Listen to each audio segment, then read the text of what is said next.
do this. Hell yeah! We're on, my friend. Welcome for the first time to our radio show, PPR. It's such an honor. I love the project. There's a lot to talk about. For people that don't recognize your face or voice, who the hell are you, man? Oh shit. I'm Blake and I sing for Teeth. Blake, Teef, welcome to PPR. Maybe for people that unaware of the story of the band, how that crazy project started up. Yeah, well, Chris plays guitar. Him and I started the band a few years back, but him and I also performed in a bunch of bands over the last 10, 12, however far back I feel like dating myself. So we were in separate bands, but we spent a lot of time together on the road in each other's respective bands, traveling Canada, US together, etc.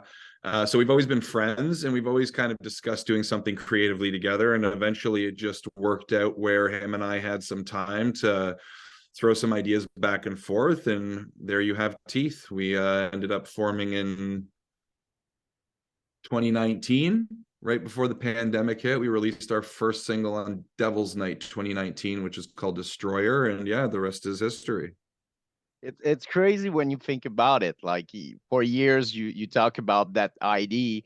You get together, you form the band, and then like the apocalypse arrived when everything's gonna explode, and everything Fuck, was in place. I mean, the single is amazing, and we see thanks. the experience and the chemistry you have. And I'm not surprised that you guys are that close and know each other for a long time because that's what I felt like. You guys know each other's, and it's easy. Like the musically communicate, it's easy for you. That's what I felt. Oh, that's great. I'm glad that that's how it appears and seems. Yeah, I couldn't agree more. It's really easy working with him, and we share a lot of the same passions and thoughts, especially when it comes into the music industry. So yeah, it's been a pleasure, and it's been fun most of all. Yeah, and I think it's fucking important. That's another thing. When you do a project, you do it for yourself first, and you have to have fun because we felt that, you know? Hmm. I agree. Yeah. Yeah, it was, we've known each other for such a long time, and I think, yeah, it was just only a matter of time. So, the perfect storm aligned, and here we are, ready to release this fucking EP in 9 days from now. So we're stoked. Yeah. Before we talk about the EP and how you guys wrote it, I'm curious how music came to your life. As a kid, how you start listening to music and how you start playing. Yeah. Well, I mean, my parents were pretty rad. They were really into like rock and roll, like a lot of Guns N' Roses and Aerosmith and fucking Ace of Base tapes kicking around and like just everything, right? And I think the first band that I ever really started to like on my own was Aerosmith.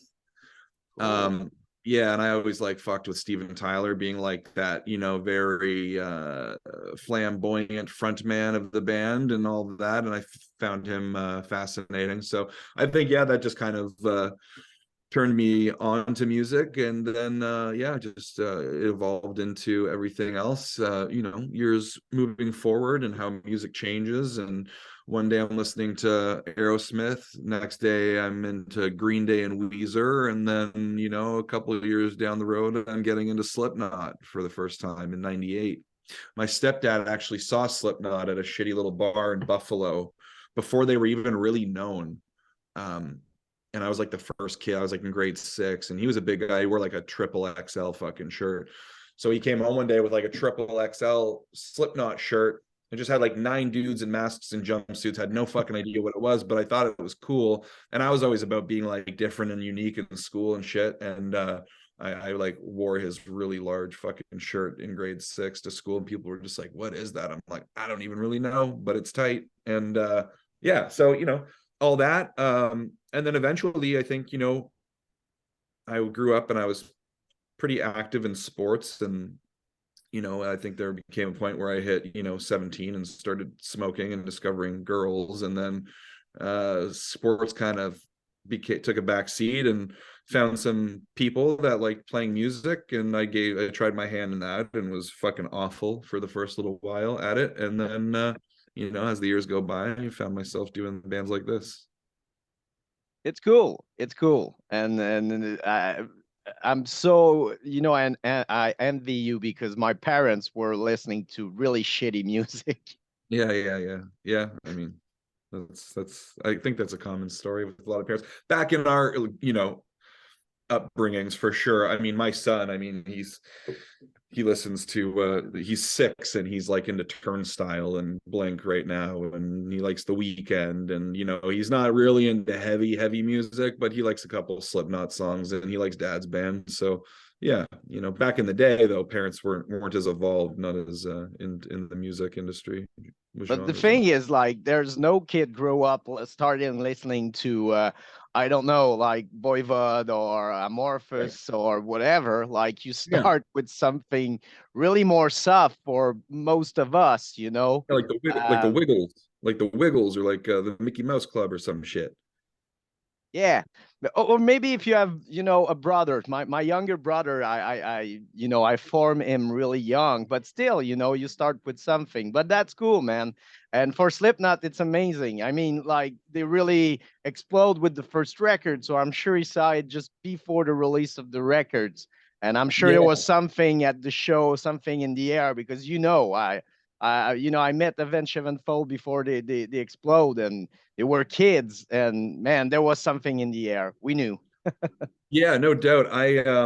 I was too young at that point in my life to be able to tell if there was something in the air other than you just knew you were witnessing something completely different that you've never seen before. So I said my stepdad saw that band in 98.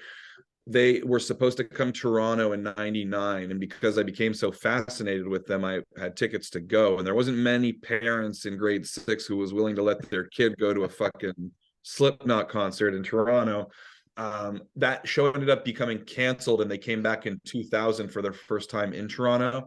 So it was Slipknot, Kitty, and Dope at the Warehouse, and they had debuted their fucking, like, the self-titled had already been out at this point for over a year, and they came and debuted their white jumpsuits with the red barcodes. And yeah, it was wild. So yeah, not you just knew you were a part of something that was like, holy shit, like I'm either gonna die here or it's just like the most fucking amazing night of my life. So yeah, it was cool.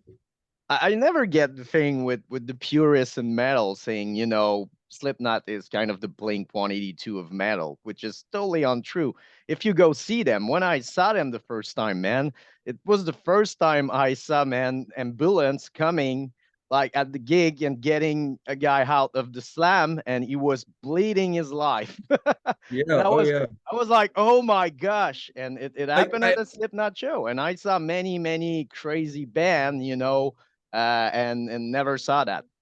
Yeah, I mean, even to this day, you still see those types of things happen at a Slipknot concert. I started seeing them in '99, and I've seen them all up until their most recent trip here to Toronto. So yeah, I don't see the Blink 182 comparison, but people don't know what the fuck they're talking about either. So Yeah. Yeah. On the internet, they can say anything. really easy to do this. So I get the originality of that project. It's something that I love because I'm at that point musically where I'm trying to find something different than looking for a band that I enjoy and try to find copy of that. Nostalgia doesn't apply to me. I need something new, and that's what I felt with the new songs. People gonna love it.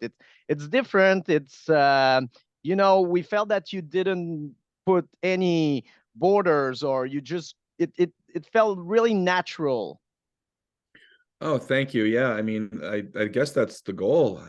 We're not really a big nostalgic act either. I mean, we could have definitely phoned it in and went back into like our heyday and been like, oh, let's take a little bit of this and a little bit of that and throw it in this and see if it works. But yeah, I think there was just something satisfying for Chris and I to kind of step into uncharted territory and try something different. And clearly there was some stuff that we were holding back on, tracking and creating. So I guess that would be a product. This would be a product of that. So yeah, it was all very natural. It all came very easily for the most part. I think we were ready to create this band, and the songs that came along with it were very they accompanied it quite well. So yeah, I'm glad that it's registering that way.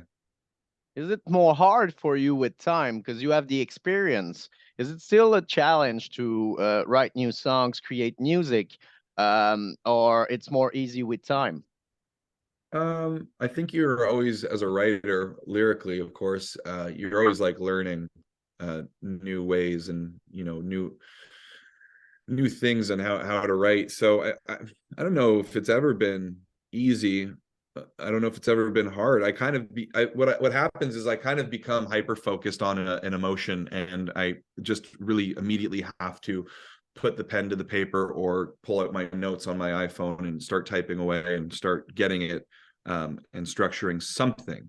Um, so I think in the regard of it having something like this so accessible that I can just fucking type away, that part's easy.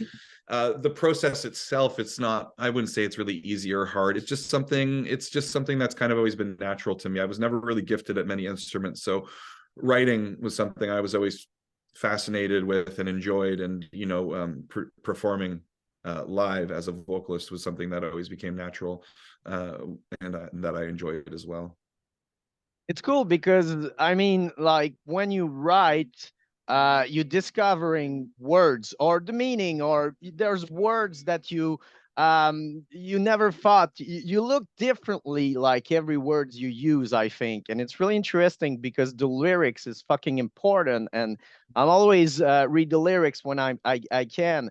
And with that project, I think it's something that you put a lot of effort and time in it.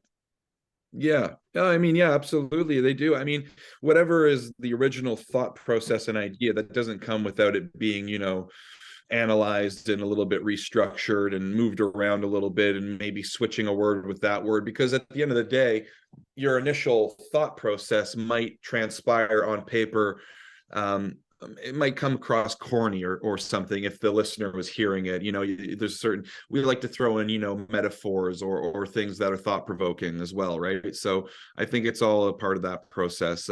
But yeah, for the most part, yeah, it's just rad. It's rad to get that kind of stuff down on paper and have fun with it and just mess around and you know see how people interpret it, of course, because to me I can have the meaning of a song all day, but what the important part for us is that how what it means to the listener. Yeah, it's true, and it's different to everybody. And I'm sure that people stop you at shows and say, "Oh, that songs," and you say, "Oh, it didn't was built that way, but it's an interesting because people have a different angle from it." Oh yeah, and guilty as charged. I'm the same way. Certain songs that I grew up with that I thought I had all fucking figured out. You'll like go down the rabbit hole on YouTube and find an interview, and you'll find that artist meant the song wasn't anything fucking about that, and you're just like, oh shit, I had it all wrong. But it's just crazy how powerful the thought that you interpret in your own mind can have such an impact on your life, right? You go years thinking that a song just like registered with you so much because of the words that you were hearing, but it didn't necessarily mean exactly what you thought it was going to. So that's the beautiful thing about music. Yeah, I think that music is kind of living, and like you said, it's different from everyone. And as you, as a songwriter, too, the evolutions and what behind it, it's different every time you write a songs. And when you perform after a couple of years, there's difference in the songs because I don't know, it's living. That's it. That's how it goes. Yeah. Hey, man, Amen. how's gonna be the rest of the years for you? Summer's coming. It's a crazy time right now in the metal scene. Also in the punk hardcore scene, man. It's going great. People go see shows, and people just they have the smile. We understood the importance of it. So how's gonna be the rest of the year? I agree. I'll touch down on that really quickly. I mean, there was obviously a time in those last 3 years of the fucking apocalypse, pandemic, whatever you want to call it, where you really didn't realize what you had until it was gone. And for a lot of us in the music industry, it was the live show and to see your favorite bands. And there might have this might have just been on my side over here, but I own a bar venue nightclub here in Hamilton, and we're now shut down. We're on the hunt for a new location, of course, but there was a drought in live shows for a while. There were shows and people just weren't coming out for a little bit. um, and I find that with the pandemic happening, you have that hope that when we come back to civilization, that people are going to show up and people are going to realize how important this world is and how much it means to be a part of that and to fuel that engine. um, and it seems that way because there hasn't been a show that I've gone to, no matter how little, how big the band is, that there hasn't been a pretty fucking impressive turnout for. Whether that be a local show or that be like seeing, a favorite band of mine, whether I go travel over somewhere else or right here in Toronto or wherever I am at. So I think that's beautiful. So with that being said, our summer, we just look to, you know, playing the record to a lot of people. I think there's definitely some tours in the works, and hopefully we can get some shit announced sooner than later. But we want to be out there. We want to hang out with all you and everybody, and we want to just share what we do live with the world and give this release the proper representation it deserves. Yes, yes, and reach more people. That's the thing. With the pandemic, people got more time on their hands, so they discovered their local scene, or band they heard about. Because that's the thing, there's so many band out there, and it's tough to find, a public. And I think that the pandemic is the maybe the only positive thing about the apocalypse is that people were listening to way more music, and it get people to get more open mind, and kids coming, they're curious. So Yeah, I think that's why it's a really interesting time in music.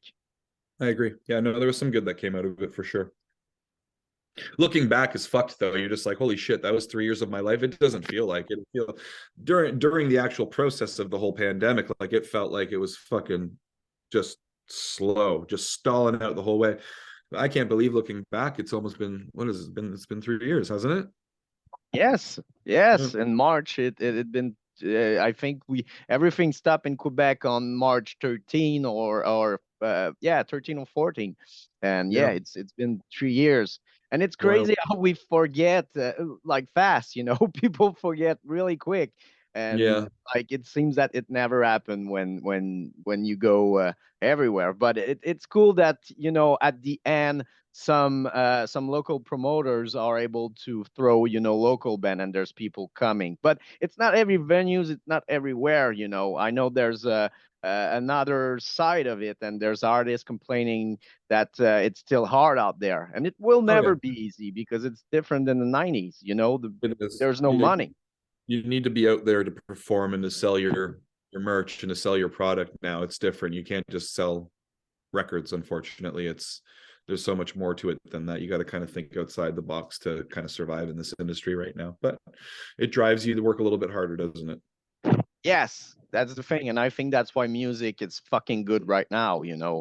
I remember at the end of 2002, 2003, there was something just getting, even in metal and punk, it was like the dark time. I recall, the emo was the thing, and it was really weird and surreal, and then in 2010, 2012, it just started again slowly, and now when you Mhm. look at it, it's crazy the amount of Canadian metal band we have right now that, are fucking good. Absolutely. Yeah. Yeah. It seems like everybody was keeping pretty busy in those 3 years, writing some good shit and had a lot to say, right? But what do you do? What the hell? Yeah, exactly. So there you go. Some good came of it. Yes. We're gonna wait for you in Quebec City, of course. Well, You have fans here. People love the project, so we're gonna you wait. love Quebec City. Yeah. Yeah, Montreal, Quebec, the whole Quebec is really fun, and it's a metal place, man. They call it the capital of metal, but it's the capital of music. We love music. We love having fun. Absolutely. Yeah. We love coming there. We've been there twice now. No, once. Or was it twice? No, once. We've been there once last April, and then we were in Quebec in different cities than Montreal and Quebec City. Forgive me, I don't recall the names, nor would I be able to pronounce them, but they were with Get the Shot and Don't Try. We did two dates in December, January, or February. It wasn't that long ago, Yeah, but I think so. Yeah. what a fucking blast. Love all those bands. Love Don't Try. Love Get the Shot. Oh, and Scorching Tomb were like some dudes we met that opened both of those shows, and those guys became really fast friends. So shout outs to all of those guys. And again, with the with Quebec and your guys' scene, it's I would vouch it is the metal, if not the music capital of Canada for sure. Wow. Wow. And yeah, yeah, it's so cool to see.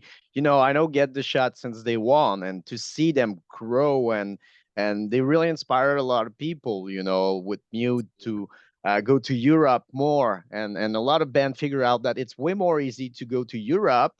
And then with the money you get from a little tour, when you can go to 5, 6, 10 different country in a week, you go No back to doubt. Canada and you try to cover Canada and you lose all that money in gas.